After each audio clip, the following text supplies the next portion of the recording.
The night was still, not silent in the absolute sense. Los Angeles never truly sleeps, but still enough to feel like the city was holding its breath. Streetlights cast long golden streaks across the cracked pavement of a nearly deserted parking lot, their glow flickering every few seconds like a broken promise. The hum of distant cars was soft, like a lullaby sung by a city that had seen too much. Maya Langston pulled her black SUV into the lot adjacent to a 24-hour pharmacy, cutting the engine with a soft sigh. The kind of sigh that doesn't come from fatigue, but from awareness, that subtle, heavy knowing that tonight wasn't quite right. She sat still for a moment, hands resting on the steering wheel, forehead lightly pressed against the leather cover. Training had run late, much later than expected. But that was Maya's sanctuary, an unmarked gym tucked in an industrial zone. No cameras, no followers, no echo of her name. Just sweat, breath, and the rhythm of fists. She didn't train for cameras. She trained for survival. Wiping the back of her neck with a towel, she grabbed her duffel bag and stepped out into the warm night. Joggers, hoodie, sneakers. She looked like any woman on a late-night fitness run. Her blonde braids were pulled tight, still damp from exertion. No entourage, no spotlight. Just a body that knew how to move and a mind that never truly rested. She closed the door and locked it with a quiet beep. Just as she turned toward the pharmacy entrance, the unmistakable crunch of tires on asphalt pierced the night. A patrol car, slow, deliberate. It pulled in front of her, parking diagonally, strategically, blocking the exit of the lot. She didn't move. She didn't speak. Just watched. The door creaked open and a man stepped out. Officer Bradley Knox, broad-shouldered, crisp uniform, and a look on his face that didn't belong to someone curious. It belonged to someone certain. "Evening, miss," he said, his tone smooth, practiced. The kind of voice that pretends concern while measuring control. Maya nodded once. "Evening." He glanced around pointedly, not casually. "You here for the pharmacy?" "Yes, just water." "You know the lot's closed after hours, right?" he asked, though the pharmacy lights were still on. She gestured slightly. "They're open." Knox took a slow step forward, one hand resting casually near his belt. "We've had some trouble around here, loitering, break-ins. You fit the description." She tilted her head. "The description?"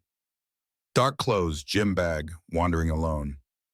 "I just came from training." "You got ID on you?" "In the car." "Well," he said, gesturing, "let's get it then." She turned calmly, reaching for the keys in her hoodie, but she felt him follow too close, too quiet. As she opened the driver's door, his hand pressed gently but unmistakably between her shoulder blades. She froze. "You sure there's nothing in that bag?" he said, voice dropping a pitch. "Looks heavy for just a water run." "I'm sure," she said evenly, without moving. "And I don't appreciate being touched." He chuckled softly. "It's just standard protocol. Got rules to follow." His hand drifted down her arm now, slowly, deliberate, and that was the moment. That subtle shift, when something casual becomes invasive, when authority becomes a threat. She stepped forward, turning to face him fully, eyes calm but no longer quiet. "Back off." He didn't smile this time, just narrowed his eyes slightly. "You resisting now?" he asked, voice dipped in mockery. "Is that what this is?" "No," she said clearly. "This is me telling you, don't touch me again." He placed his hand on his holster. "Turn around." Her jaw clenched. "Raise your hands," he ordered. She didn't move. "This is harassment," she said softly but with steel in her tone. "This is me doing my job," he snapped. And then his hand grabbed her wrist, not violently, but with that same arrogant assurance that power brings when it's gone unchecked too long. And in that instant, Maya Langston made a decision. She didn't just train to punch. She trained to protect. And Officer Knox had just grabbed the wrong woman. The air shifted, not with sound, but with intent. In less than a breath, Maya twisted her wrist in a sharp corkscrew motion, stepping to the side and using Officer Knox's momentum against him. He stumbled, just enough for her to pivot behind him, one palm pressed gently but firmly to the center of his back. Not violent, not aggressive, but firm, a clear boundary set in motion. His boot scraped against the asphalt. His voice cracked in disbelief. "Whoa, whoa. You touched me," Maya said, her voice low but piercing, "and I told you to stop." Knox straightened up with theatrical indignation. "You just assaulted an officer." She didn't flinch. "I defended myself." He reached for his cuffs. "Turn around, you're under arrest." Maya didn't move. Her shoulders were still, but her breath, just slightly, quicker now. Her eyes flicked once toward the entrance of the pharmacy, then to the far edge of the lot. And that's when she saw it. A flicker of motion, behind the trimmed hedge. A faint glow, phone screen. Someone was watching. Knox lunged, but she moved first, sidestepping with trained precision, sweeping his leg lightly from beneath him. He fell, not hard, but undignified. His radio clattered across the asphalt. His hand reached instinctively for his baton, but before he could draw it, Maya knelt beside him, pinning his forearm to the ground in a calculated joint lock. "I told you," she whispered, her voice almost sorrowful. "Don't touch me." His breath was shallow now, part from exertion, part from rage. His eyes glared up, red with fury. "You're finished," he spat. "I'm going to make sure they bury you for this." Maya stood slowly, raising both hands in the universal sign of compliance. "You should be the one afraid," she said. Knox reached for his radio, voice cracking with practiced panic. "Officer down. Suspect violent. Non-compliant. Request immediate backup." The sirens came fast. No wailing, just a flash of red and blue, silent and damning. Two patrol. They slid into the lot like sharks cutting through water. Doors burst open. Officers emerged with weapons drawn, commanding the air with noise and assumption. "Hands in the air. Now, Heim." Maya obeyed, her hoodie stretched tight across her back as she lifted both arms slowly. Calm, deliberate. "She attacked me," Knox barked, now half upright, wincing in exaggerated pain. "Tried to disarm me. She's dangerous." "I didn't try to take anything," Maya said, but her voice was swallowed in the chaos. They grabbed her, two officers pressing her against the hood of her SUV, metal cuffs clicking shut around her wrists. The cold bit into her skin, but she didn't resist. She didn't beg. She closed her eyes, and on the other side of the hedge, 17-year-old Jaden Cruz stopped recording. His hands trembled, but his eyes stayed locked on the scene unfolding before him. His whisper cracked in disbelief. "That's Maya Langston." He had seen every second, from the moment Knox touched her to the way she moved, not with panic, but with control. He hadn't meant to film anything. He had just been skating by, headphones on, killing time after a fight with his older brother. But something made him stop. Maybe it was the tone in Knox's voice. Maybe it was the way Maya's body tensed. Not like someone guilty, but like someone ready. And now she was in the back of a patrol car, head turned toward the window, eyes open but unmoving, watching. Jaden's fingers hovered over the upload button. He hesitated, not out of fear, but out of weight, the weight of what it meant. Then he posted. The caption was simple. "She didn't attack, she defended. That's Maya Langston." Within 20 minutes, the video had over 12,000 views. Within 45 minutes, hashtag Justice for Maya was trending on Twitter. And within 2 hours, ESPN, The Guardian, and 3 national civil rights accounts had reposted it with a common headline. "World champion arrested for defending herself against police harassment." Back inside the precinct, Maya was processed without eye contact, without explanation. No one read her rights. No one offered her a phone call. Her mugshot was taken in silence. Fluorescent light buzzing overhead, casting a yellow glow on the side of her face. When they locked her in the holding cell, she finally sat, not broken, not afraid, just waiting. She had survived worse. But what Knox didn't know, what none of them knew, was that this wasn't the end of something. It was the beginning. Maya Langston had been in holding for 6 hours. Not a single charge was explained, not a single word offered. Just cold metal, stale air, and silence, weaponized, calculated, and hollow. But Maya was not unfamiliar with silence. She had once spent 19 months training in a windowless gym in upstate New York, where the only sound she heard more often than her breath was the echo of a glove against canvas. She knew what it meant to sit still while pressure built. She knew that silence, when chosen, could be stronger than shouting. But this silence wasn't hers. This was the kind that tried to bury truth beneath concrete floors and fluorescent buzz, and she had no intention of letting it last. Outside the station, something was shifting. The video Jaden Cruz posted had spread like wildfire across TikTok, then Twitter, then every digital crack in the culture. Civil rights groups reposted it, MMA fans flooded comment sections, feminist activists stitched together statements under the tag, "Has she fought back?" But perhaps most crucially, women began to speak. First, it was a single anonymous comment on an Instagram thread. "That same officer stopped me last year. He said I fit the description of a break-in. I was 5'2", carrying groceries. I never filed a complaint. I was too afraid." Then another, this time with initials. "BK pulled me over when I was 19. Lone. Told me to smile more or he'd have to get rough. I was terrified." By nightfall, Naomi Trent, Maya's attorney, had received 4 direct emails from women describing similar incidents, all involving Officer Bradley Knox, all dismissed, all buried. Back in the cell, Maya sat with her back straight, her eyes open, not watching, but remembering.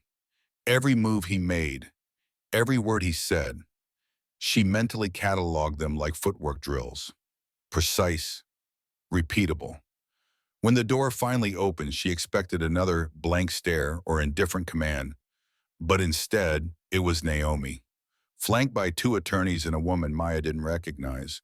Brown trench coat, press badge around her neck, and eyes that studied the room like a crime scene. "I'm Sierra Hale," the woman said. "I've been investigating Officer Knox for over a year." Maya said nothing, just raised an eyebrow.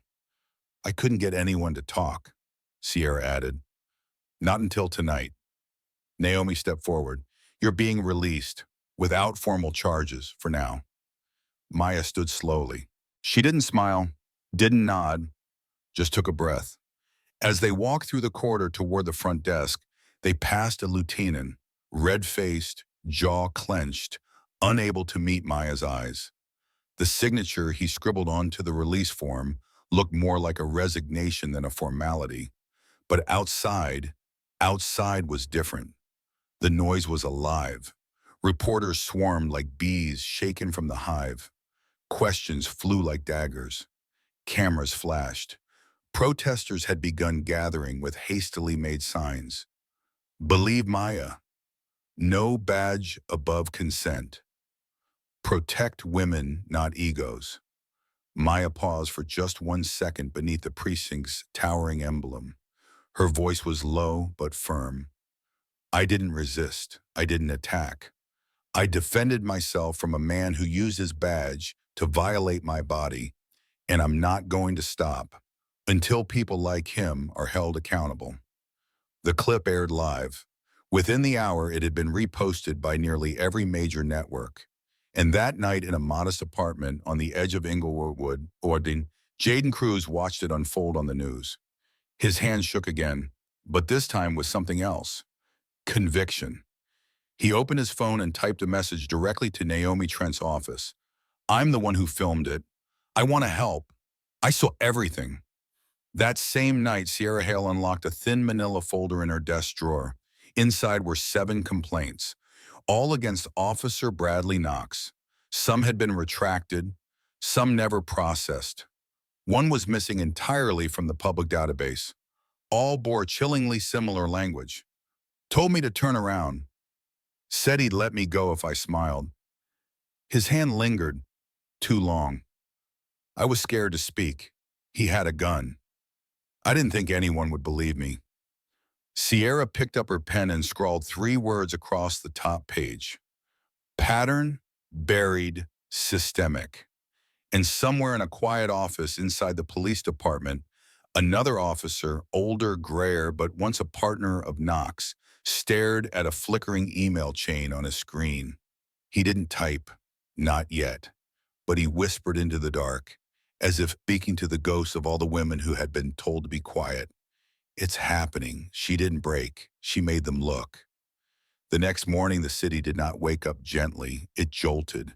Maya Langston's face was everywhere.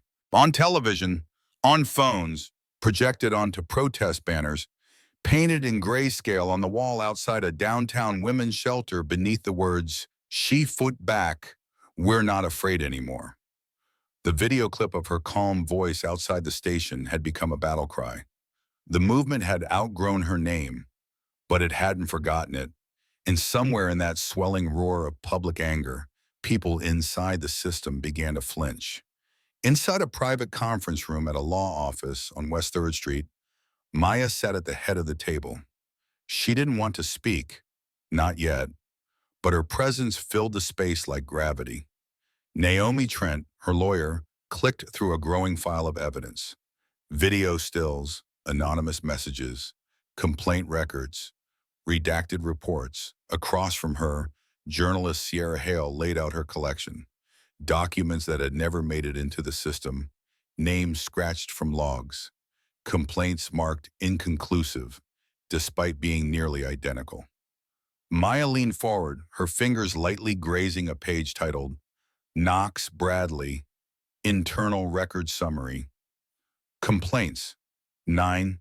Disciplinary actions, 0. Transfers, 2. Warnings, none recorded. How? Maya asked, her voice soft but sharper than any blade. They moved him, Sierra replied. That's how. Quiet transfers, no flags, no trails, just shuffle and forget. Naomi spoke without looking up. There's a name I keep seeing in older personnel files, connected to Knox and several others. Unit 19 South. No formal records, just a code name. Maya's eyes narrowed. What is it? Sierra hesitated. I've heard whispers from whistleblowers over the years. They called it Iron Watch. That night, Sierra published her first major expose, The Iron Watch Doctrine, a Culture of Suppression in Uniform. The article didn't name Maya. It didn't have to. The public already knew. Instead, it traced nearly 2 decades of quiet misconduct. How officers under investigation were shielded, not punished. How women were silenced by intimidation or erased through bureaucracy. How internal affairs reviews were often written before interviews ever occurred. It named 4 officers besides Knox. 3 were still active. 1 was now a trainer. The internet didn't just react. It erupted. No badge above consent surged across TikTok. Survivors began speaking on camera. Faces blurred. Voices modulated. Even former officers came forward anonymously. We were told not to question it. Protect the shield, not the citizen. There was a phrase they used. He gave attitude.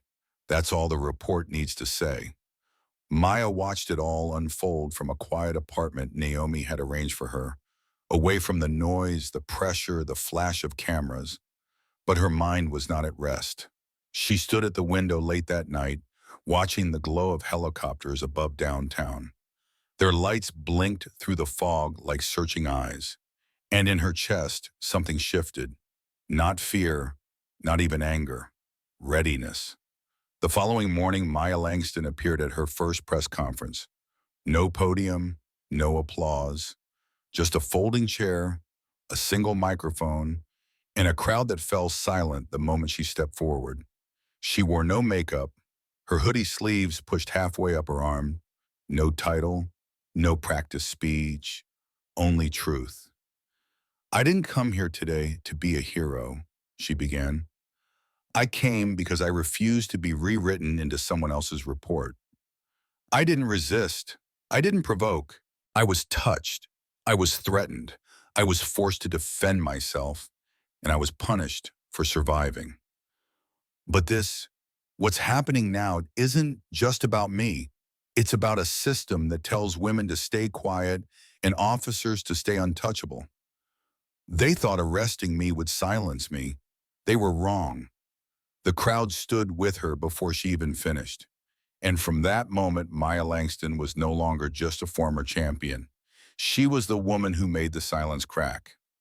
That same afternoon, an unmarked envelope was delivered to Naomi's office.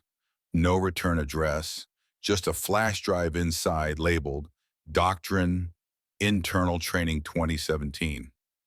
It contained 6 video clips from a now-dissolved precinct training unit. In one, officers joked about how to handle mouthy civilians. In another, a younger officer hesitated during a simulated stop. A voice, Knox's, laughed. You got to make them fear the belt before they even see the badge. In a third clip, another officer described ways to write around consent in reports involving physical contact. Maya watched each frame. Her expression didn't change. But when the final clip ended, she turned to Naomi and said, "We're not asking anymore. We release it, uncut, tonight." Naomi hesitated. You know they'll come after us, all of us. Maya nodded once, calm, unshaken. Then let them see who they're dealing with. The video went live at 8:04 p.m. No edits, no cuts, no filters, just raw footage. Officers in uniform, laughing, bragging, mocking victims, coaching one another on how to manipulate reports and suppress complaints. The training sessions weren't framed as protection. There were control tutorials, and America watched. Within an hour, the video had over 2 million views. By midnight, it was headline news. By dawn, it was evident. Outside precincts across the country, people gathered, some in silence, others chanting Maya Langston's name not as a celebrity, but as a symbol. Victims of police misconduct found their voices again. Some came forward with a video. Some brought documents. Others brought only memories. But this time they were believed. In Washington, civil rights attorneys called for federal hearings. In Los Angeles, City Hall lit up under pressure as protesters painted banners across the steps. No more doctrine, no more silence. Inside Maya's temporary safe house, her legal team fielded requests from major networks, government watchdogs, and even a senator's office. But Maya stayed quiet, waiting. She didn't crave attention. She wanted accountability. And then came the final crack. Sierra Hale's second expose dropped. Iron Watch, the secret brotherhood behind the badge. The article named officers, transfers, settlements, and a hidden fraternity dating back 15 years. Its goal, protect each other, bury misconduct, and eliminate whistleblowers. The group, once disbanded on paper, had simply changed names, shuffled jurisdictions, and continued in silence. Included in the report was a grainy surveillance image. Bradley Knox is seated at a bar with Ethan Briggs, another former officer, previously flagged for misconduct, now a private security contractor training cadets. The image was time-stamped 2 nights after Maya's arrest. Knox hadn't run. He was still moving within the system. That afternoon, a new figure came forward. Officer Raymond Cho, quiet, trembling, but resolute. I served with Knox, he said at a televised press conference. We raised concerns. They buried them. I was transferred, silenced. He held up a flash drive and handed it to Maya's team. They call it the doctrine, he said, but it's not policy. It's a blueprint for abuse. The footage on that drive was worse than imagined. Mock drills of women being restrained and ignored, checklists on how to discredit victims, audio of officers laughing about planting fear and earning compliance through confusion. In one clip, Knox's voice again, "You don't need them to like you. You need them to shut up." Maya didn't flinch. She didn't cry. She simply stood up. That evening, she appeared before the public one last time, this time not behind a folding table, but on the steps of City Hall. Thousands gathered. Cameras rolled. Microphones stretched toward her. She held the doctrine flash drive between her fingers and lifted it into the air. This isn't about one cop. This is about a system that told men like him they were untouchable, that trained them to believe silence was safety. They thought they could bury us in shame, but we learned how to turn silence into fire. I'm not a hero. I'm not perfect, but I will never be quiet again. And I don't want you to be either. The crowd roared, not for her, but for themselves, for every voice that had been made small, for every hand that had once been afraid to rise. 2 weeks later, the Department of Justice issued its ruling. 23 officers indicted. Charges: conspiracy, misconduct under color of law, sexual assault, destruction of evidence. The Iron Watch network was officially dismantled. Bradley Knox and Ethan Briggs were captured in Nevada 2 days later, attempting to board a private charter flight under false identities. Both were in custody. Neither smiled. 1 month later, Maya Langston stood in the same gym where she used to train in silence. This time, she wasn't alone. She had opened it again, but not for fighters. It was now a self-defense and legal empowerment center for women. No lights, no cameras, just strength and truth. Message: when silence is forced, resistance becomes sacred. Maya Langston didn't fight for fame. She fought because no one else could. And when she stood, the world followed. Speak, stricties, break the doctrine.